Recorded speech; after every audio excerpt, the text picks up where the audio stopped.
And these awards recognise the best things that people can do for others in our area.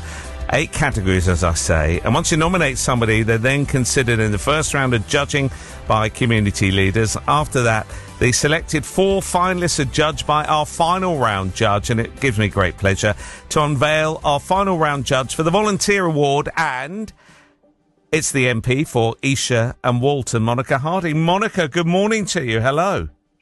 Good morning, James. I think you're going to find this really difficult to do. Why did you want to get involved, though? Well, look, our volunteers, they put the heart into our community, don't they? Since I've been elected, I've just been blown away by the volunteers that are doing so much brilliant work in our community, and they do it with such grace and such energy, and they're so inspiring. So I'm really, really pleased to be getting stuck in. Right, and have you given it much thought as to what you're actually going to be looking out for? Or are you trying to keep a completely blank mind? I'm keeping a completely blank mind. I mean, my experience so far is that we have volunteers doing such things as litter picking, keeping our local communities and areas clean. We've got some fantastic volunteers that work at our hospice, looking after those who are bereaved, who are facing death. We've got people working, all around our local community, young, old, those with lots of money, those without anything at all, just being inspiring and brilliant. They are unsung, and I really want to be part of giving them the recognition that they deserve.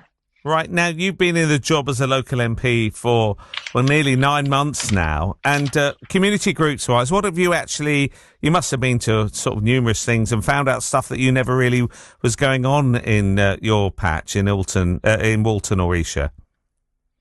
Yeah, that's absolutely right. I mean, 2 weeks ago, actually, I did a fire walk. I walked on some hot coals for a charity called Home Start, who are a local charity who do some brilliant work with some really vulnerable families, that are facing some difficult times, really struggling. And there's volunteers there giving parenting advice, helping families that are overwhelmed by poor mental health or children's behavioural issues or relationship issues or isolation or even loneliness.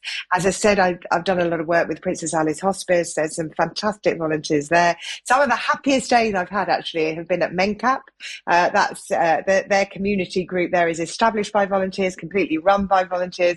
I've had such happy times there, and these are people that are making a real difference to our community. Excellent. All right. Well, look, I mentioned you've been in the job 9 months. How are you enjoying it, and what has maybe been the biggest surprise for you? I'm enjoying it very much. The biggest surprise, actually.